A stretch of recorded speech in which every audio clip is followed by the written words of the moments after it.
দুই বোনের কাঁধে একমাত্র ভাইয়ের লাশ, কণ্ঠে প্রতিবাদ আর চারদিকে গুলির শব্দ।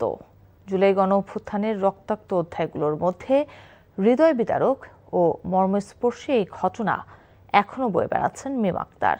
তিনি আজও ভুলতে পারছেন না ভাই রাব্বিকে হারানোর শোক। বাগরুদ্ধ হয়েও সেদিন কি এমন প্রতিবাদী শক্তি কাজ করেছিল তার মধ্যে? শহীদ রাব্বির পরিবারের প্রত্যাশা, সরকার জুলাইয়ের জন আকাঙ্ক্ষা পূরণে কাজ করবে। আপেল শাহরিয়ারের রিপোর্ট।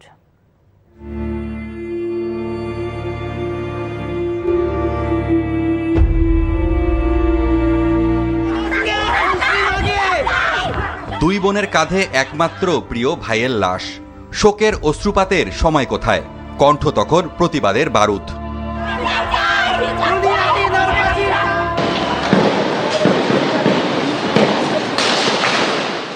চারদিকে গুলির আওয়াজ, মরছে মায়ের সন্তান, গুলিতে ছিন্ন বিচ্ছিন্ন হচ্ছে সহপাঠী বন্ধুর শরীর। তার মধ্যেই বুকে পাথর বেঁধে ভাই রাব্বির লাশ কাঁধে তুলে নিয়ে দুই বোনের এই বিক্ষোভের মিছিল। সময়টা ২০২৪ সালের উত্তপ্ত প্রতিবাদী জুলাই। ৫ আগস্ট রাজধানীর চাংখারপুলের এই ঘটনা ছড়িয়ে পড়লে বিক্ষোভের আগুনে ফেটে পড়ে দেশ। কিছু ছবি শুধু মুহূর্ত ধারণ করে না, তারা হয়ে ওঠে একটি ইতিহাসের দলিল। এই ভিডিওটি তেমনি জুলাই অভ্যুত্থানের শোক, সাহস আর প্রতিবাদের এক অনন্য স্মারক হয়ে রয়েছে। ভাই রাব্বির লাশ কাঁধে নিয়ে মিছিল করা সেই বোন মীম আক্তার জানিয়েছেন, সেদিন ভাই হারানো শোক করার সুযোগ হয়নি তার। একটা আদরের ভাই এভাবে পড়েছিল রাস্তায়। ও সবসময় আমার বড় বোনকে বলতো যে চিন্তা নাই, তুই মারা গেলে আমি তোকে কোলে করে নিয়ে যাব। আর আমার ভাইকে আমরা নিয়ে গেছি কাঁধে করে।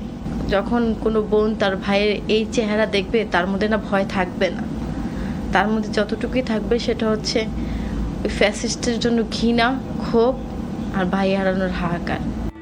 ৪ আগস্ট কেন্দ্রীয় শহীদ মিনারে ৪ শহীদের লাশ নিয়ে বিক্ষোভ হয়, তার একজন ছিল রাব্বি। আন্দোলনের দিনগুলির স্মৃতিচারণ করতে গিয়ে মীম বলেন, কোনোভাবেই তার ভাইকে বাসায় আটকে রাখা যেত না। গণতন্ত্রের এ লড়াইয়ে বিজয় নিয়ে বাড়ি ফিরতে চেয়েছিল রাব্বি। আমি বলতেছি আর যাওয়া যাবে না, যা হয়েছে হয়েছে, আর যাওয়া যাবে না। কারণ আমার বাসার সামনে আমি দেখতেছি প্রত্যেক দিন অনবরত এতগুলো মায়ের সন্তান চলে যাচ্ছে। ওর একটা কথাই ছিল, এবার কোনো দল বা নামেনি, এবার সবাই ঐক্যবদ্ধভাবে নেমেছে, এবার সব মানুষ নেমেছে। এবার জালিমের পরাজয় হবে। আর আমি শহীদ হলে হয়েছি, তুমি শুধু তোমার ভাইয়ের কথা চিন্তা করো। এতগুলো ভাই যে চলে যাচ্ছে, স্বার্থপরের মতন তাদের কথা ভাবো না। আমি কি আমার কারোর জন্য মাথা ব্যথা নাই, আমার কারোর নিয়ে মাথা ব্যথা নাই। আমি শুধু জানি আমার ভাইটা আমার কাছে থাকলেই চলে। ভাই হারানো বোনের একটাই চাওয়া, দেশে ন্যায় বিচার আর মানুষের অধিকার ফিরে আসুক। আইন ব্যবস্থায় আরেকটু সচ্ছল হওয়া দরকার। বিশেষ করে যারা জুলাইকে নিয়ে কটাক্ষ করছে, তাদের প্রতি আরেকটু ব্যবস্থা নেওয়া উচিত।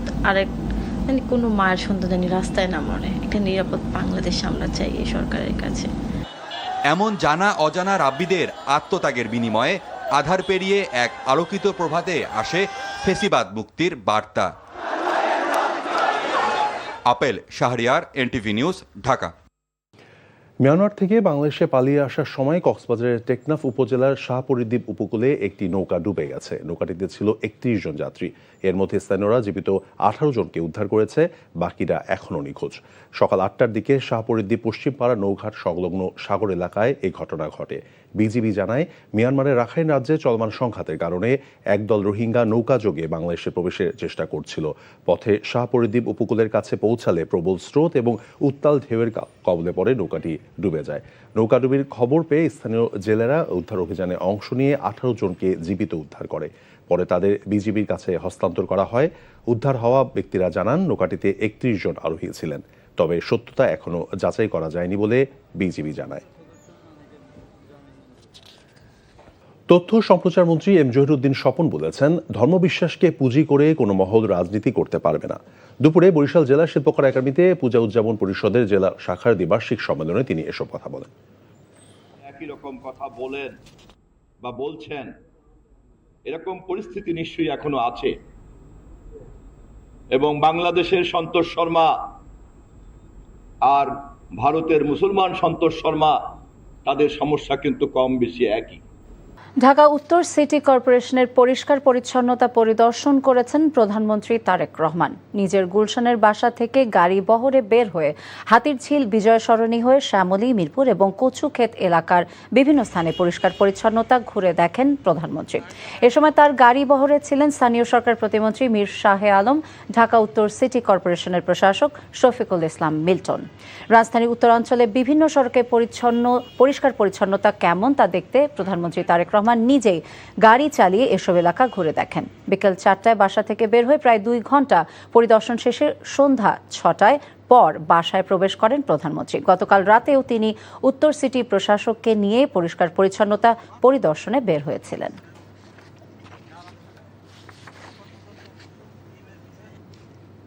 ধর্মকে পুঁজি করে একটি গোষ্ঠী দেশে বিভেদ তৈরির চেষ্টা করছে বলে মন্তব্য করেছেন বিএনপি মহাসচিব মির্জা ফখরুল ইসলাম আলমগীর। বলেন, ধর্মের ভিত্তিতে যারা দেশকে বিভাজন করতে চায় তাদেরকে রুখে দিতে হবে।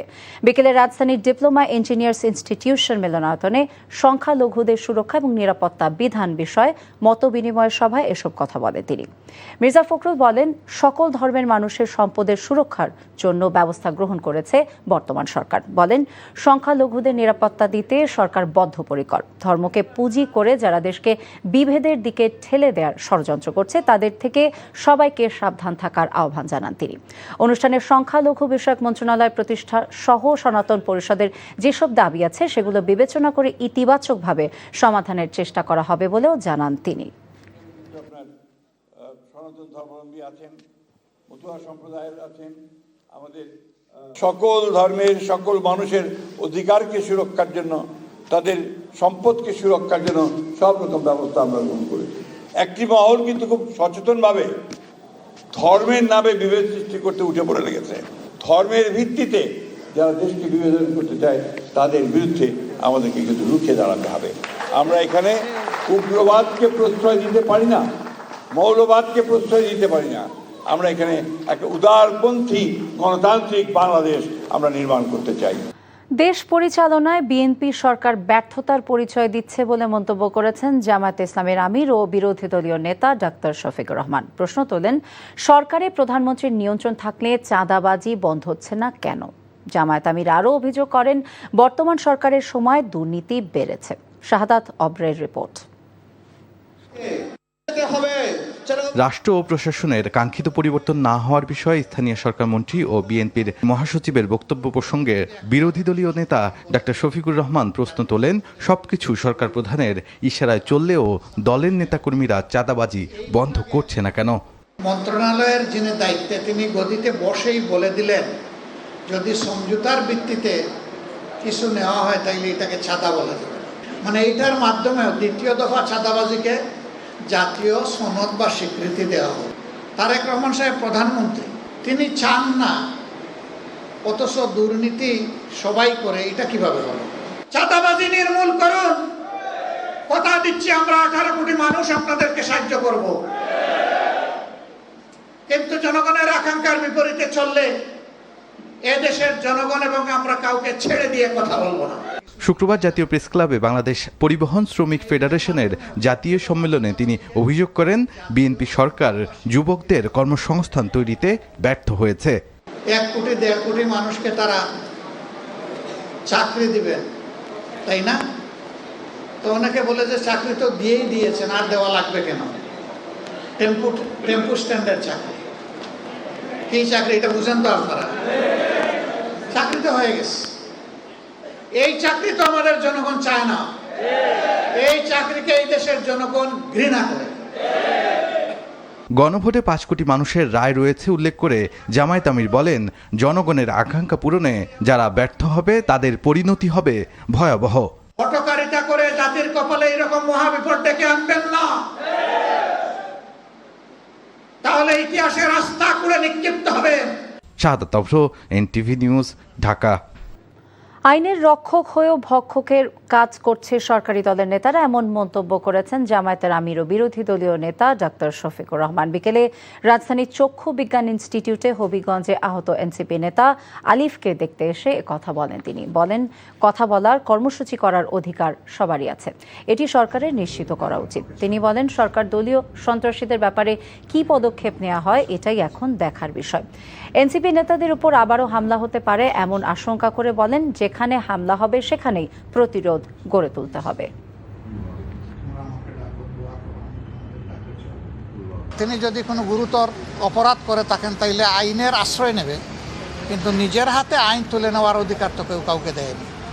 বিশেষ করে সরকার, যাদের দায়িত্ব হচ্ছে দেশে আইন শৃঙ্খলা রক্ষা করা, তারাই যদি আইনের রক্ষক না হয়ে ভক্ষক হয়ে যান, নিজের হাতে আইন তুলে নেন, তাহলে জনগণ কে কার কথা শুনবে?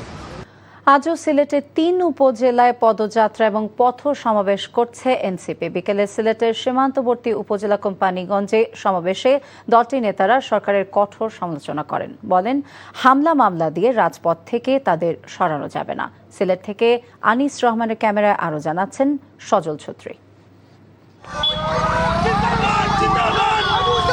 পদযাত্রা কর্মসূচি নিয়ে দুদিনের সফরে সিলেট অবস্থান করছেন এনসিপির শীর্ষ নেতারা।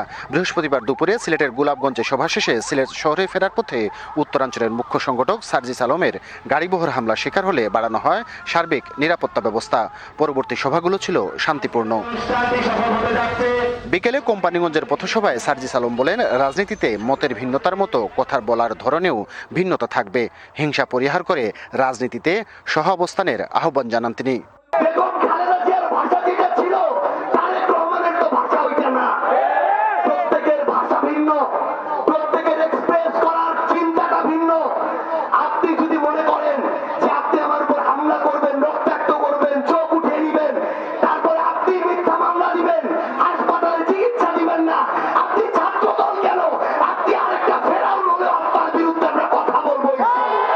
তবে হামলা মামলা করে তরুণদের রাজপথ থেকে সরানো যাবে না বলে মন্তব্য করেন আরেক মুখ্য সমন্বয়ক নাসির উদ্দিন পাটোয়ারি। স্থানীয় সরকার নির্বাচনে যোগ্য প্রার্থীকে নির্বাচিত করার আহ্বান জানিয়ে তিনি বলেন, বাংলাদেশের রাজনীতিতে কোনো নির্দিষ্ট দলের আর কোনো গুরুত্ব নেই। আমরা জনগণের পক্ষে কথা বলি, আমাদের কোনো পদ দরকার নাই, আমরা কোনো লোভ করি না। আগামী স্থানীয় নির্বাচনে কোনো দলীয় প্রতীক নাই। একটা তরুণদের সামনে সুযোগ আসছে, তারপর একটা শিক্ষাগত যোগ্যতা লাগবে। পুরো বাংলাদেশে আপনারা দাঁড়িয়ে যান, কোন দল সমর্থন দিচ্ছে এটা দরকার নাই, দলের চেয়ে জনগণের সমর্থনের উপরে পৃথিবীতে আর কোনো কিছু নাই। এর আগে দুপুরে সিলেট সার্কিট হাউসে হবিগঞ্জে এনসিপি নেতৃবৃন্দের বিরুদ্ধে সরকারি মদতে মামলা হয়েছে বলে অভিযোগ করেন নাসির উদ্দিন পাটোয়ারি। কোম্পানিগঞ্জের পর গোয়াইনঘাট ও জৈন্তাপুর উপজেলায় পথসমাবেশ শেষে ঢাকায় ফিরবেন এনসিপির নেতারা। সজল ছত্রী, এনটিভি নিউজ, সিলেট। জুলাই গণঅভ্যুত্থানের শহীদদের স্মরণ এবং হত্যাকাণ্ডের বিচার, আহতদের দ্রুত পুনর্বাসনের দাবিতে রাজধানীতে শহীদি মার্চ কর্মসূচি পালন করেছে মঞ্চ ২৪। বিকেলে শাহবাগের জাতীয় জাদুঘরের সামনে থেকে এই কর্মসূচিটি শুরু হয়। এতে শহীদ পরিবারের সদস্য, আহত এবং বিভিন্ন শ্রেণী পেশার মানুষ অংশ নেন। অংশগ্রহণকারীরা জুলাই গণঅভ্যুত্থানের শহীদদের স্মরণে ব্যানার নিয়ে মিছিল করেন। জুলাই গণঅভ্যুত্থানের শহীদ পরিবারের ন্যায্য দাবি বাস্তবায়নের দাবিতে স্লোগান দেওয়া হয়। কর্মসূচিতে অংশগ্রহণকারী শহীদ পরিবারের সদস্যরা বলেন, জুলাই গণঅভ্যুত্থানে যারা প্রাণ দিয়েছেন তাদের আত্মত্যাগের যথাযথ মূল্যায়ন এবং ন্যায় বিচার নিশ্চিত করতে হবে। একই সঙ্গে আহত এবং ক্ষতিগ্রস্ত পরিবারগুলোর পুনর্বাসনে কার্যকর উদ্যোগ নেয়ার আহ্বান জানান তারা। রাজধানীর জাতীয় জাদুঘরে ৪ দিন ব্যাপী অনুষ্ঠিত হতে যাচ্ছে জুলাই জাগরণ সিজন 2। শিশুদের চোখে জুলাই শিরোনামে এই আয়োজন করছে সাইমম শিল্পগোষ্ঠী। এই উপলক্ষে শুক্রবার বিকেলে ঢাকা বিশ্ববিদ্যালয়ের মধুর ক্যান্টিনের সামনে সংবাদ সম্মেলনের আয়োজন করা হয়। সংবাদ সম্মেলনে আয়োজকরা জানান, জুলাই গণঅভ্যুত্থানে শহীদ শিশুদের স্বপ্ন, সাহস, আত্মত্যাগ এবং আকাঙ্ক্ষা নতুন প্রজন্মের সামনে তুলে ধরতেই এই আয়োজন। ৪ দিনের এই আয়োজনে থাকবে জুলাই ভিত্তিক ডকিউ ফিল্ম প্রদর্শনী, মঞ্চনাটক, কিডস জোন, জুলাই বায়োস্কোপ, জুলাইয়ের ধ্বংসযজ্ঞের আলোকচিত্র এবং প্রদর্শনী এবং শিশুদের জন্য বিশেষ সাংস্কৃতিক আয়োজন। এছাড়া জুলাই গণঅভ্যুত্থানে শহীদ ১৩৩ শিশুর স্মরণে বিশেষ প্রদর্শনীর পাশাপাশি তরুণদের অংশগ্রহণে ডকিউফিল্ম প্রতিযোগিতারও আয়োজন করা হবে। আগামী ১ আগস্ট থেকে ৪ আগস্ট সকাল ১০টা থেকে রাত ৯টা পর্যন্ত আয়োজন চলবে। দর্শনার্থীদের জন্য আয়োজনটি উন্মুক্ত থাকবে। গুম খুনের স্মৃতি ভুলিয়ে দেওয়ার চেষ্টা চলছে বলে মন্তব্য করেছেন প্রধানমন্ত্রীর প্রেস সচিব আবু আবদুল্লাহ এম সালেহ। শুক্রবার দুপুরে রাজধানীর বাংলা মোটরে গুম, দমনপীড়ন, নির্বাসন আর রাষ্ট্রের কর্তৃত্ববাদী চরিত্র বিষয়ে অভিজ্ঞতা এবং বিশ্লেষণ নিয়ে প্রকাশিত বই ন্যারেটিভস অফ অথরিটেরিয়ানিজমের মোড়ক উন্মোচন অনুষ্ঠানে এসব কথা বলেন। আরও বলেন, অন্তর্বর্তী সরকারের সীমাবদ্ধতা থাকলেও সেটিকে অজুহাত করে অতীতের কর্তৃত্ববাদী শাসনকে বৈধতা দেওয়ার কোনো সুযোগ নেই। তিনি বলেন, গুম খুনের স্মৃতি ভুলে যাওয়ার প্রবণতার বিরুদ্ধে সবাইকে সতর্ক থাকতে হবে। একই অনুষ্ঠানে প্রধানমন্ত্রীর অর্থ উপদেষ্টা ডক্টর রাশেদ আল তিতুমির বলেন, রাষ্ট্র গঠনের পথে সবচেয়ে বড় বাধাগুলোর একটি হচ্ছে ফরমায়েশি বুদ্ধিজীবিতা। একই সঙ্গে ১/১১ পরের রাজনৈতিক বাস্তবতা, রাষ্ট্রের চরিত্র, শিক্ষা ব্যবস্থা এবং জনগণের আকাঙ্ক্ষাকে কেন্দ্র করে চলমান বিতর্ক আরও গভীর করার আহ্বান জানান তিনি। আমাদের সমাজে অনেকে আছেন যারা গুম হয়ে ফিরে এসে তারা হয়তো আর কথাগুলি বলতেন না, কি হয়েছিল লিখতেন না, কিন্তু মোবাশ্বেরকে আমি দেখেছি সাহসের সঙ্গে লিখে গেছেন, কখনোই থেমে থাকেননি। এখন বই লিখেছেন, তার আগে ফেসবুকে লিখেছেন, যতটা সম্ভব তার কথাগুলি লিখেছেন। আজকে যে ভুলিয়ে দেওয়ার চেষ্টা চলছে, এই ভুলিয়ে দেওয়ার চেষ্টার জায়গায় আমার কাছে মনে হয়েছে মোবাশ্বের এখানেও একটি সাহসী কাজ করেছে যে এই বইটি লিখেছেন, এই বইটি ওই সময়ের একটি দলিল। এই বইটি আমাদেরকে যুগ যুগ ধরে সময় আমাদেরকে মনে করিয়ে দেবে।